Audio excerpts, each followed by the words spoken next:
we're going to get started. Thanks for Awesome. joining us today. Pleasure.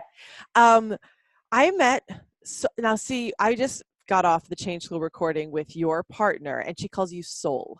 Is that Yeah. how Soul for okay, short. Always easier than Solonia, I think. fair enough. So Soul and I this is our first face-to-face-ish meeting, I believe, right? We've Yep. only been virtual to this point, but I Exactly. saw her interview former Quit Happens guest Mark Guay at some point a few months back, and I was watching a little bit of it, and they were definitely discussing strategic quitting, and I was like, Mark, could you introduce me to this friend of yours? I would love to talk to her. Birds of And a feather. indeed, indeed. And that's how we got in contact. And so I was just on a live recording of the Change School, which Solonia will talk about at some point, literally at 5:51 in the morning. So forgive me if I look a little like this at the beginning. Nobody in podcast land saw that motion that I just made, but viewers know what I look like at 5:50 in the You morning. look fabulous for the time of day it is, just for those who are trying to have a visual there. You're very generous, very generous. We're going to watch the sun come up behind me as we do this interview. But so if you could start us off, I know you help people to and through their career transformations at this point, but if you could take us back to a time before your own quit and what was going on there. Yeah, sure. So I always like to kind of mention at the start of any sharing of my career journey that I've always been a job hopper. And that is something I feel that particularly at the time when I was going to school and in college, was always advised as like the worst thing you can do for your career, right? Right. And it's always about, at that time, I think, and it's changing quite quickly, at that time it was always like, no, get a job, stick with it, climb that ladder, and you'll reap the rewards later. And sure, it kind of made sense. And I think there's some value in, specialization and commitment and dedication, but at the same time, I never really knew what I wanted to pursue. I didn't really believe in sticking to something for the sake of it. I saw work as an opportunity to kind of discover yourself, to challenge yourself, to find out what you're really great at and find out what you don't like to do, and kind of treat every job or opportunity as a stepping stone. So with that kind of, belief, I guess, and conviction in my mind, I think by the time I was 28 or 9, I had, I think, 7 or 8 jobs.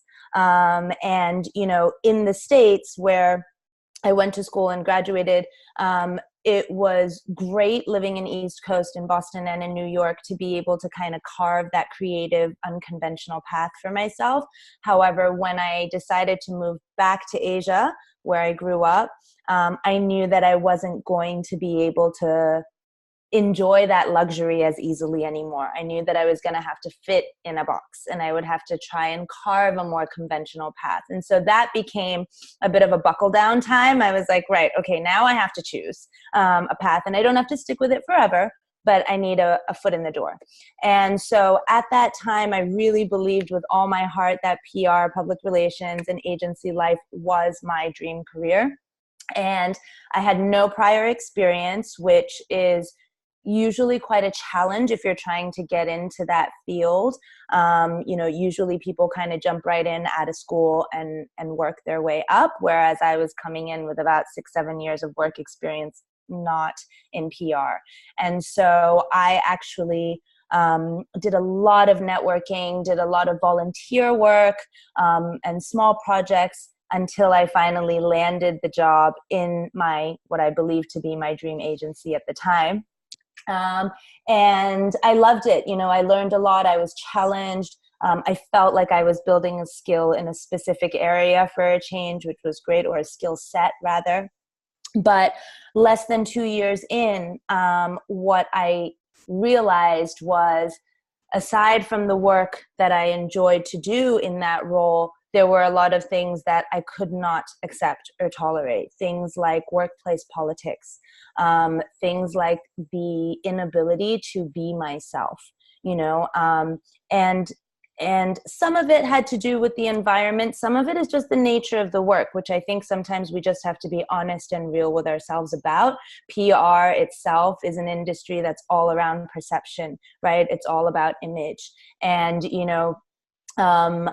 I know this is just audio, but, I've got tattoos all over me. I love wearing flip-flops, and of course I know how to scrub up for an important meeting, but for me, the necessity to always be wearing heels and in a suit and all of this, it just didn't feel authentic for me.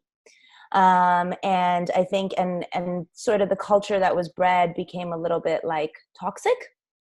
And so there kind of came a point where I hit my threshold. I was working 7 a.m. till sometimes 1, 2 in the morning, then 2-hour commutes both ways. And then, you get sleep in the middle. And suddenly I'm like, what is the point of all of this, right? Like, where is the sense of meaning and purpose and fulfillment? And forget well-being. That's like not even in the picture, right?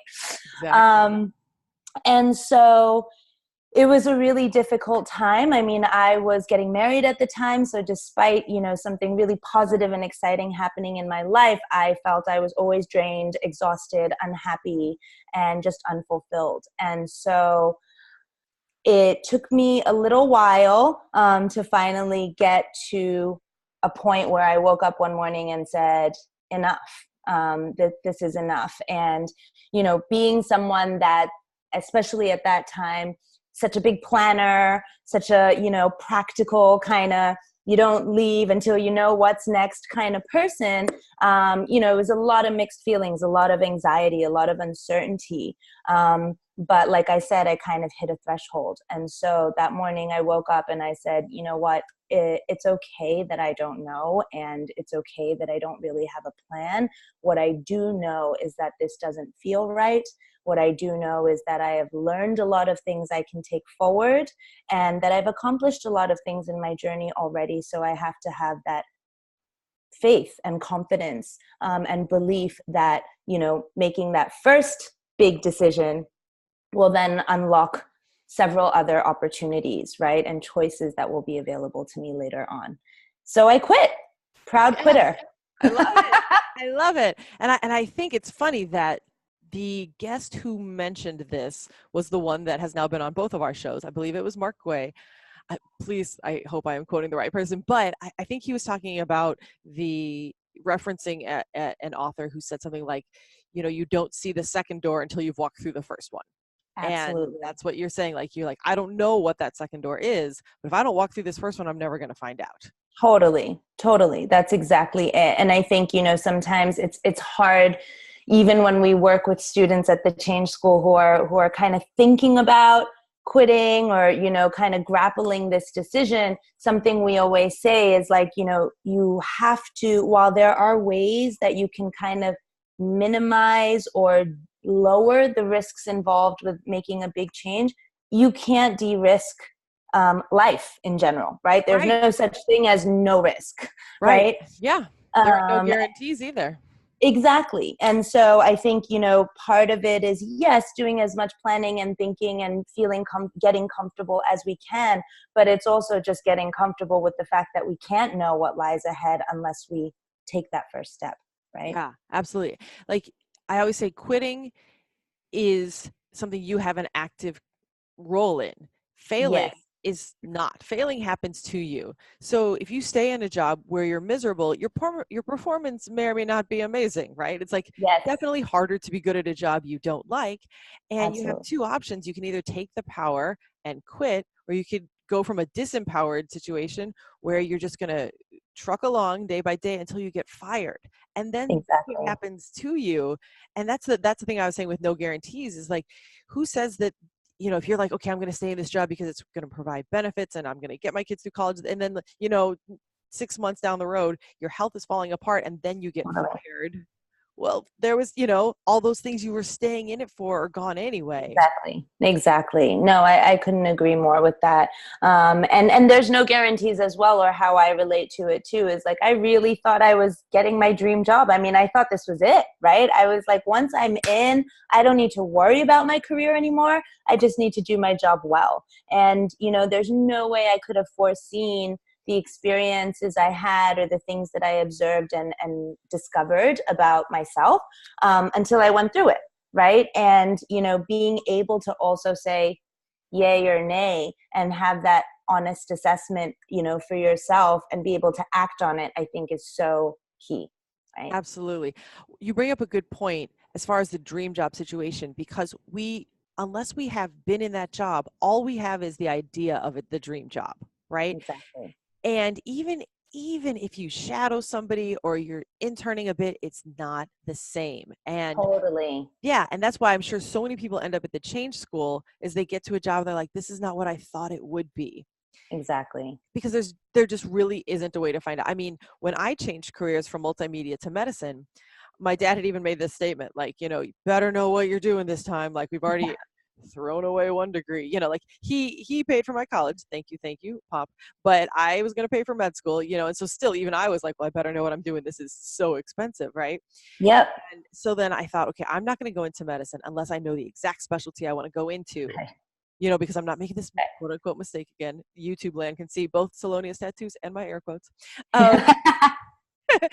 But so I shadowed and shadowed, and I shadowed this sports medicine doctor. And what's funny is that not funny, probably sad, but whatever, in retrospect, I remember even like being in the clinic with him and being bored and Right. thinking like, this is not really that exciting to me. But the concept of being able to be a doctor and then mostly just like your job is sitting on the sidelines of soccer games, which is all I was like, that's basically what I was doing with him. I was going to like the glamorous parts of it. I thought I Right. shadowed, I thought I knew, but I was like just hanging out at a soccer game, and then occasionally we'd see some people afterward. Like, Yeah. that's not representative at Yeah, all. exactly, exactly. And I mean, just to add on to a point you made as well, and it resonates so much because I'm reading a book right now where they talk about this. It's like so much of what society has dictated to us or conditioned us to think is failure, I believe really needs to be reframed completely into understanding that it's really just, it's learning, it's experimentation, it's finding things out. To your point, like you can't know until you try. And so I think if we can kind of redefine, what we are aiming for, striving for in our careers, right? Rather than looking at a certain salary or bank balance or title or promotion in X amount of time, right? I would almost, invite more people to change how they look at success, to change how they define failure, and to almost shift the thinking and approach to career building as, really it's a journey of self-discovery, right? And I think if we kind of broadly say success is being able to arrive at this deep sense of purpose, at this deep sense of what it is I'm trying to create in the world, how I'm trying to create value in an organization, in a community, or even just for a client, right? And I think if we can take that sort of lens to all the work that we're doing, we can kind of move away from this idea of like what's failing, what's not, and constantly be checking in with ourselves and going, how am I growing? What have I learned? Where can I go from here? Absolutely, absolutely. We aren't the same person today that we were yesterday. So Exactly. there's no saying that whatever job, it, it's not even a failure. I mean, most of these things aren't failures, period. I'll get to that in a second. But like if you do one job for 5 years and you loved it at that point, and one day you wake up and you no longer love it, is that a failure because you have to quit? No, absolutely not. It was a complete Exactly. success that you got the job that you wanted and that fit you at the time, and then you changed. Totally. And it can be exactly what you said, is like there's a purpose that you're supposed to fulfill, and you fulfill that purpose in that job, and then your purpose shifts and you're like, oh, I can do Yes. greater things. But and as to your point about failure and redefining it, as long as you learn something, this is what you said back in the beginning, when you left that job, you decided, okay, I'm going to take inventory of everything I learned in this job and then move Yes. forward. And anything that you can take something from is not failure nor a waste. Exactly. Yeah. Exactly. And I'll just add to that, I've been fired as well. I just want to say that I've been fired, and it was quite a shock to the system because I was like, oh my God, I just got fired. And it was a really horrendous experience. Like, I was only in the job for a week and a half, and my boss just flipped out, like totally inappropriately, like just flipped out at me, swore at me, and then just told me to get out. And I just want to say, yes, it was a super emotional experience for me at the time. I felt awful, but I didn't take that as a failure. I mean, for one thing, I didn't see it as a negative reflection on my character or as me as a worker. What I actually learned from that experience was that there were certain signs maybe in the initial interviewing phase that I might have missed, a few red flags, right? A few things Yes. that were probably communicated unclearly that I didn't also ask for the additional clarification around, right? So I think all these little things are so valuable to take into your forward experiences. And so, even if I think, if anyone's listening and is feeling down because they've been fired, or fear that they might be fired, or, feel that or still suffering from a past firing, I say just again, turn that around, take it as a valuable lesson, and see how you can take what you've learned from that into your next step or experience or journey. Absolutely. And how did you take that? When you decided to quit, you've got all these things that you've learned, and you know what you don't like, and you Yeah. know that you have to work somewhere that is more in line with who you are. Where'd you Yes. go from there? What was your next step? So interestingly, as I said, I had no idea what my next step was going to be. And, when I left that role, to be honest, I was, deflated, demoralized, and just really down in general. And so I think the first thing I really gave myself permission to do was to recharge and to rebuild and to just take some time out. And that was really hard to do because, again, my nature and being someone that is, now much better, but in the past probably like quite anxious all the time, it was really hard to create that space for myself because the niggling voice in my head was like, no, you need to be writing your CV and applying to jobs every day for the next 3 weeks, Yeah.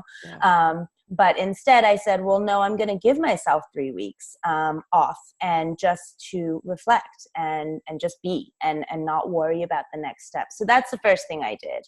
And I did a mini retreat, which was wonderful.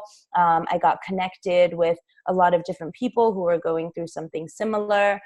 When I came back from the retreat, I kind of had to kick my butt back into gear. And so I joined a co-working space, which at that time in Singapore was like really booming. And it was great because it just allowed me to surround myself by other doers and thinkers and tinkerers and really just get that energy. And the co-working space I was in at the time was Impact Hub Singapore. So at the same time that co-working was on the rise, so was social entrepreneurship.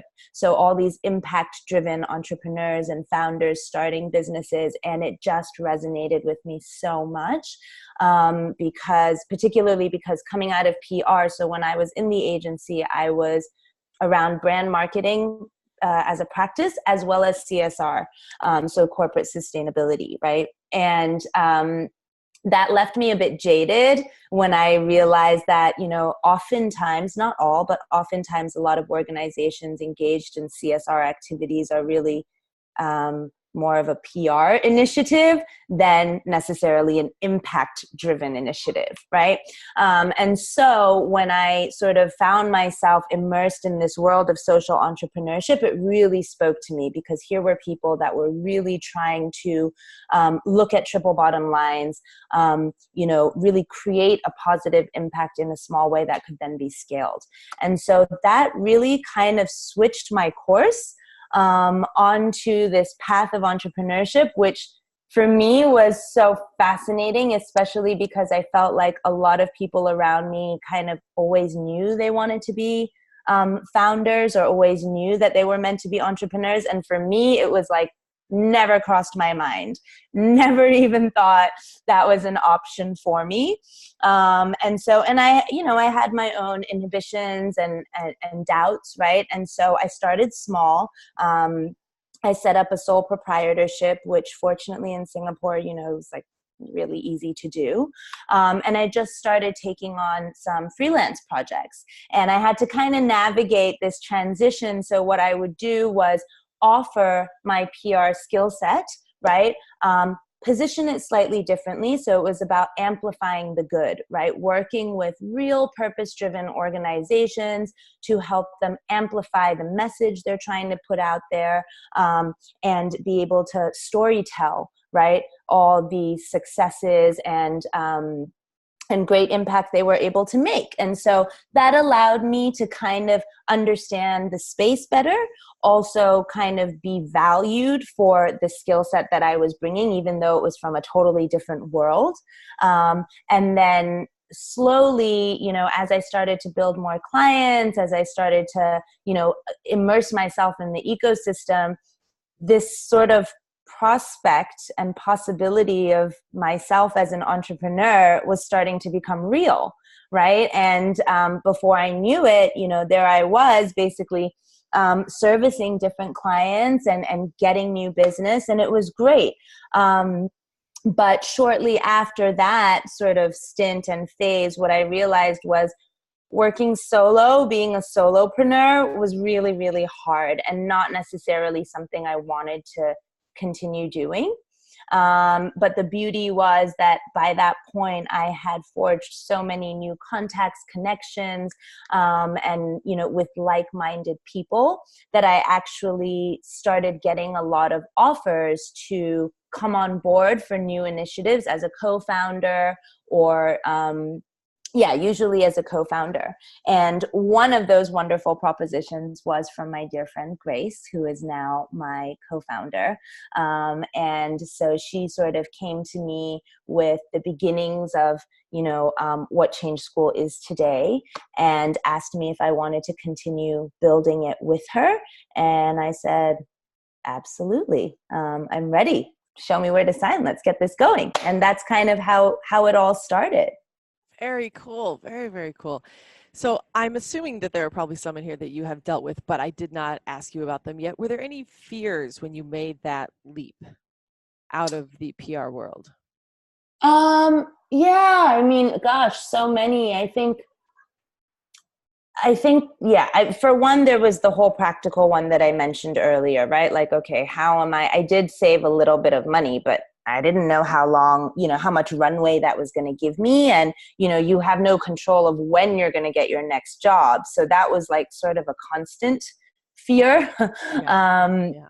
But then, I think the way I transitioned into startup life was good, right? So again, you can't eliminate all risks, but I think I was able to minimize the risks by starting small and sort of checking in constantly along the way and going, okay, how am I feeling about this? Is it still something that's gelling with me?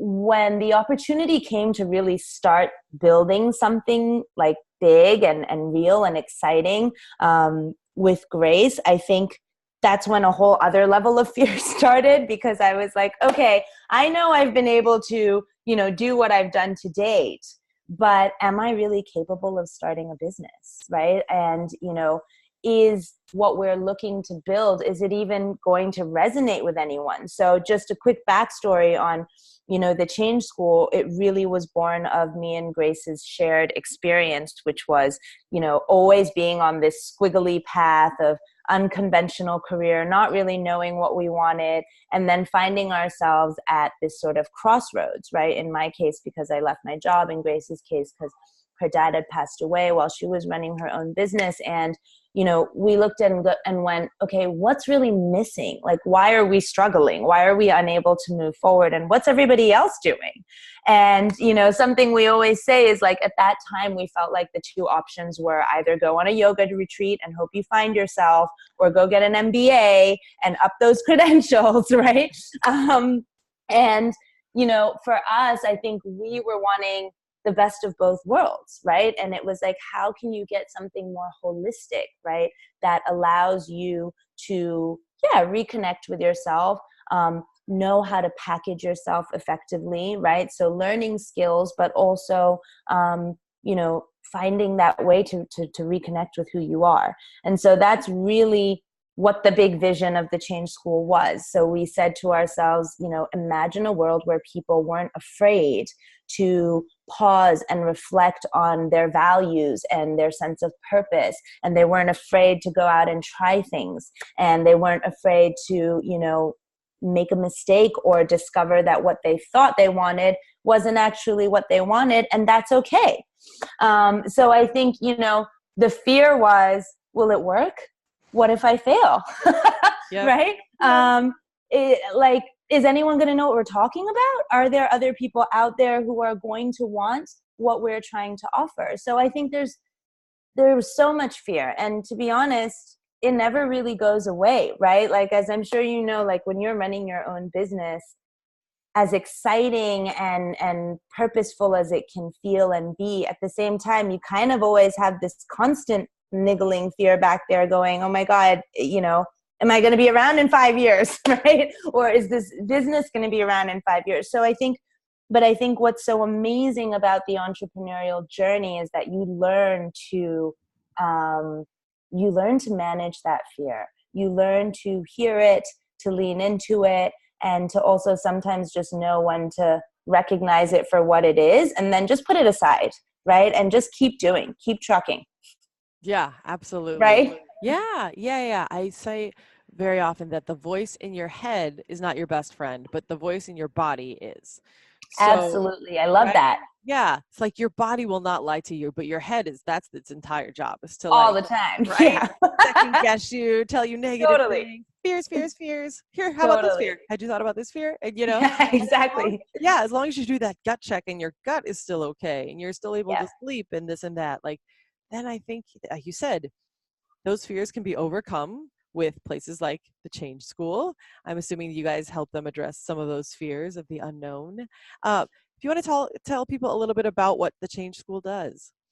Yeah, so it's interesting. We've, you know, definitely pivoted and evolved over the years, right? So our initial, in the first few years, we were really focused on immersive retreats. And so primarily in Southeast Asia. Our most popular retreats were in Bali. And so it was usually anywhere from 2 to 4 weeks where we would create this space for people to connect with one another, to share the challenges, the barriers, the fears that they were faced with, and to be able to help each other to work through them.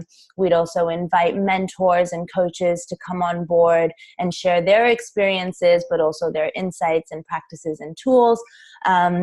And since then, because we were able to see some of the really positive outcomes that came from that, Grace and I kind of rehuddled and said to ourselves, okay, we need to make this way more accessible to a broader range of people. And so that was really the impetus in, I guess, the last 8 months or so to shifting online. And so now we've kind of converted our retreat into a signature online course. And we have 2 versions. We have a live version, and then we have a self-paced version, just understanding that people move through change at their own sort of pace and comfort level. But I think the value in there is that we still are able to create that sense of connection and community and tribe building in the virtual world, either through our group coaching, or through our sort of, we have these like group brainstorm sessions where there, you know, other participants who are going through a similar journey are able to share their what's worked, what's not worked for them, etc.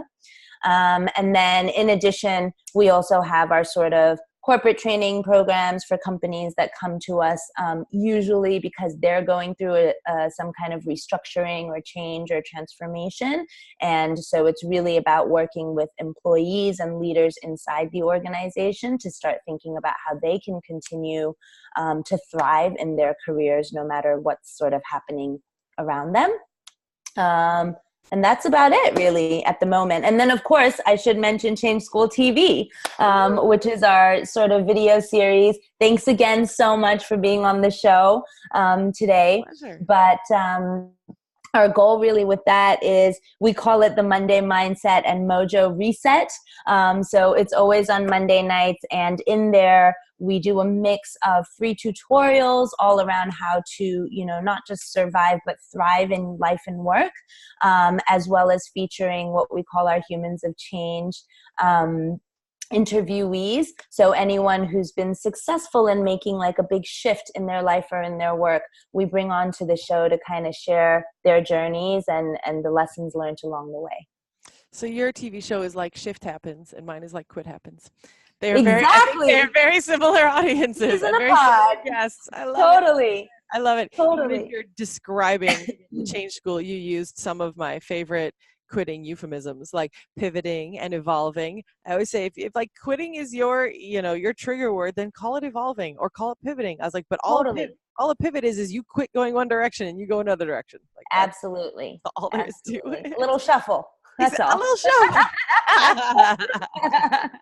That's so good. That's so good. I'm gonna start throwing that in from now on. Just call it a shuffle. It's all yeah, right. Exactly. So much fun. This was such a great chat. I really appreciate you sharing your time with us.